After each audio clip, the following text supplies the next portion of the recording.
Good evening everyone.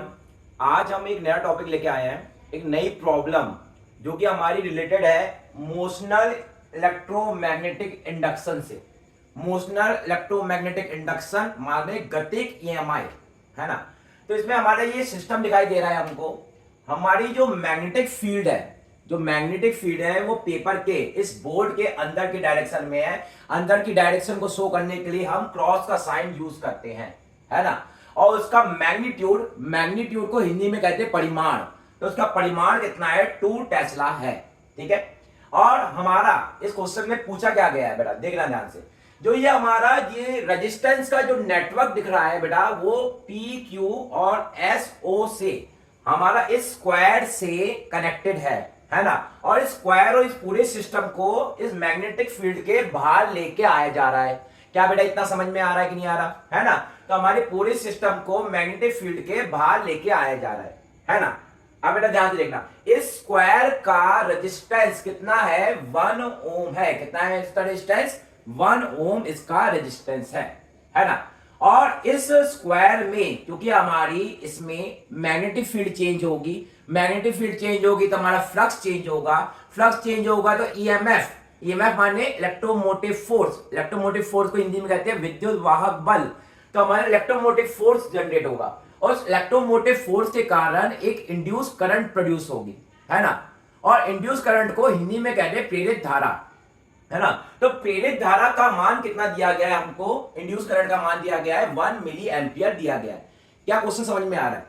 तो हमको इसमें पूछा गया है कि ये कितनी स्पीड से हम इसको स्क्वायर के बाहर निकाले ताकि हमारा जो इंड्यूस करंट है वो कितना फ्लो हो? 1 मिली एम्पियर इसमें इंड्यूस करंट फ्लो हो। क्या बेटा ये समझ में आ रहा है?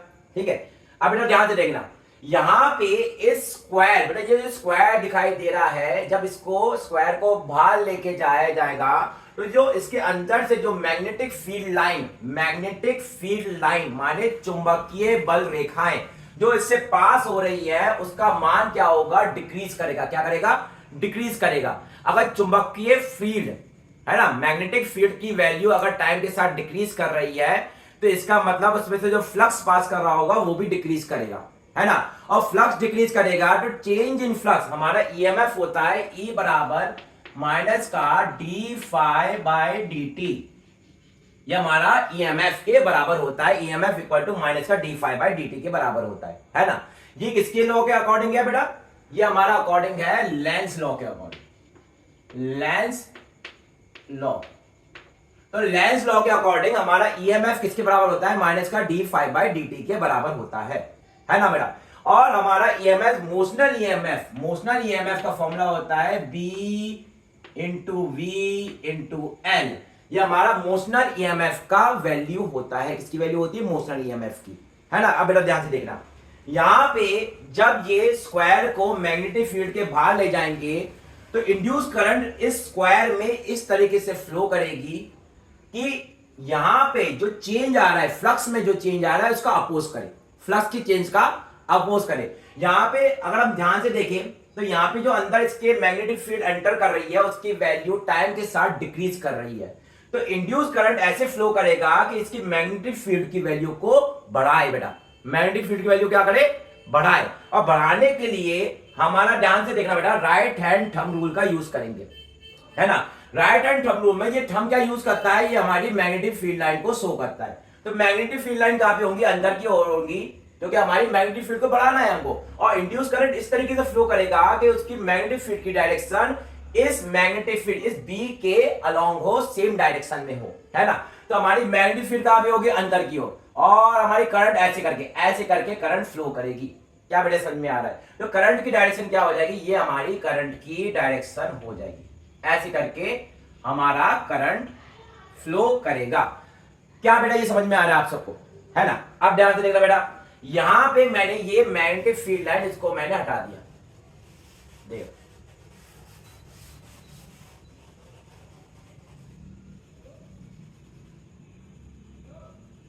और बेटा यहां पे एक मैंने क्या लगा दिया? सेल लगा दिया। सेल का पॉजिटिव टर्मिनल कहां पे होगा? यहां पे होगा। नेगेटिव यहां पे होगा। और जो इस सेल के अक्रॉस जो पोटेंशियल डिफरेंस होगा वो ईएमएफ के बराबर होगा, इलेक्ट्रोमोटिव फोर्स के बराबर होगा। विद्युत वाहक बल के बराबर होगा। तो विद्युत वाहक बल कितना है हमारा BVL, बी और वेलोसिटी कितनी है हमारी V not into length L, ये हमारी EMF की वैल्यू होगी। क्या बेटा ये समझ में आ रहा है कि नहीं आ रहा? और हमारी करंट की वैल्यू कितनी हो रही है, यहां पे करंट कितना फ्लो कर रहा है, करंट हमारा फ्लो कर रहा है इसमें I equal to 1 milli ampere हमारा करंट फ्लो कर रहा है। क्या बेटा समझ में आ रहा? इस क्वेश्चन में हमसे पूछा गया था कि V नॉट की वैल्यू क्या होगी। अब बेटा ध्यान से देखना इसकी वैल्यू कैसे निकालेंगे। अब देखो बेटा ध्यान से देखा जाए तो ये सर्किट हमारा, ये वाला सर्किट हमारा देखा देखा से लग रहा है। क्या ये सर्किट व्हीटस्टोन ब्रिज है? ये व्हीटस्टोन ब्रिज है क्योंकि हमारा 3 divided by 3 equal to 3 divided by 3 के बराबर है। इसके कारण जो ये बीच वाला रेजिस्टेंस है वो क्या हो जाएगा, यहां से हट जाएगा। बीच वाला रेजिस्टेंस क्या हो जाएगा, यहां से हट जाएगा, क्योंकि व्हीटस्टोन ब्रिज में ये बीच वाला रेजिस्टेंस क्या हो जाता है, हट जाता है बेटा। अब ध्यान से देखना बेटा, 3 प्लस 3 ये सीरीज में है बेटा, तो सीरीज में रेजिस्टेंस क्या होते हैं, ऐड होते हैं। क्या हो जाते हैं, 3 प्लस 3 कितना होगा 6, और 3 प्लस 3 कितना 6। तो यहां पे हमारा सर्किट चेंज होके क्या बन जाएगा, सर्किट चेंज होके हमारा क्या बन जाएगा, ध्यान से देखना। यहां पे ऐसे करके ये हमारा एक रेजिस्टेंस ऐसे और एक रेजिस्टेंस ऐसे बेटा बन जाएगा। इसकी वैल्यू कितनी होगी, 6 ओम होगी, इसका कितना होगा 6 ओम होगा। अब ये दोनों रेजिस्टेंस कैसे हैं, पैरेलल में है। पैरेलल में हमारा रेजिस्टेंस का R इक्विवेलेंट का वैल्यू कितनी होती है, R इक्विवेलेंट को हिंदी में कहते हैं तुल्य प्रतिरोध। तो तुल्य प्रतिरोध जो R इक्विवेलेंट की वैल्यू कितनी हो जाएगी, 1/R1 प्लस 1/R2 के बराबर हो जाएगी। तो यहाँ पे 1/R1 1/6 प्लस 1/6 कितना हो जाएगा, 1/3 हो जाएगा। और 1/3 का हम रिवर्स करेंगे कितना आ जाएगा, 3 आ जाएगा, है ना। तो यहाँ पे ये सर्किट भी चेंज होकर हमारा क्या बन जाएगा,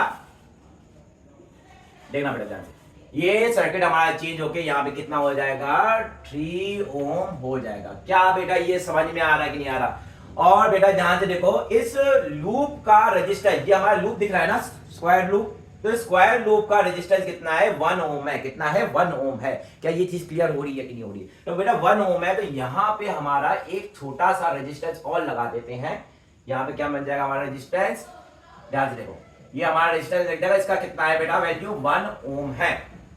समझ में आ रहा है? अब ये सर्किट हमारा सिंपल हो गया है। अब हमको सिंपल यहाँ पे V नॉट की वैल्यू कैसे निकालेंगे, हम यहाँ पे किरचॉफ लॉ लगा देंगे। किरचॉफ लॉ के अकॉर्डिंग यहाँ पे ये क्या है, साइन प्लस का, ये माइनस, और करंट की डायरेक्शन में पहला कैसा होता है प्लस, दूसरा कैसा होता है माइनस होता है। ये कैसा होगा, पहला प्लस, दूसरा कैसा होगा माइनस होगा। किरचॉफ लॉ लगाते हैं तो हमारा पहले को छोड़ा दूसरे को पकड़ेंगे, तो कितना हो जाएगा, B into V not into L, और माइनस का I इंटू हमारी रेजिस्टेंस की वैल्यू कितनी, 1 है ना। फिर उसके बाद माइनस I इंटू कितना 3, ये वाला resistance I into 3 equal to कितना 0। क्या ये समझ में आया कि नहीं आया? और हमारा V not into L equal to क्या हो जाएगा, 4I के बराबर हो जाएगा।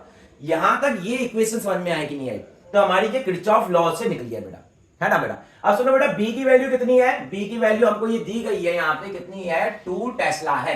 तो यहाँ पे 2 रखा हमने, 2 इंटू वी नॉट, लेंथ की वैल्यू कितनी है, 10 सेंटीमीटर। कितनी लेंथ है इसकी, 10 सेंटीमीटर है। 10 सेंटीमीटर मीटर में चेंज करेंगे तो 10 इंटू 10 की पावर -2 है ना। और ये किसके बराबर हो जाएगा, 4। और करंट की वैल्यू कितनी है, आई की वैल्यू है 1 milli ampere. 1 milli ampere equal to 10 की पावर -3 एम्पियर। तो हमारी वैल्यू कितनी हो जाएगी, 10 की पावर -3, यहां पे लिख दिया, है ना।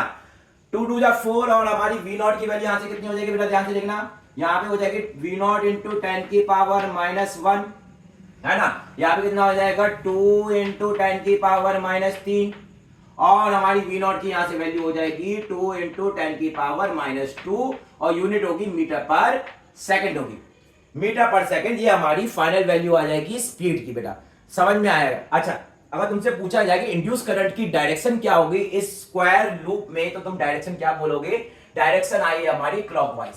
क्या आई है, क्लॉकवाइज हमारी करंट फ्लो कर रही है, और क्लॉकवाइज करंट को हमको हिंदी में कहते हैं दक्षिणाव्रत। क्या कहते हैं, दक्षिणाव्रत कहते हैं, दक्षिण। और दक्षिण का सिंबल क्या होता है बेटा, ये सिंबल होता है दक्षिण का, ऐसे करके। तो ये सिंबल क्या शो कर रहा है, क्लॉकवाइज। कैसा, दक्षिण दिशा, मतलब क्लॉकवाइज। क्लॉकवाइज डायरेक्शन में हमारी क्या फ्लो कर रही है, करंट फ्लो कर रही है, करंट की डायरेक्शन क्लॉकवाइज, इंड्यूस करंट की डायरेक्शन, और हमारी वी की नॉट की वैल्यू कितनी आती है 2 × 10⁻²मीटर पर सेकेंड। थैंक यू बेटा।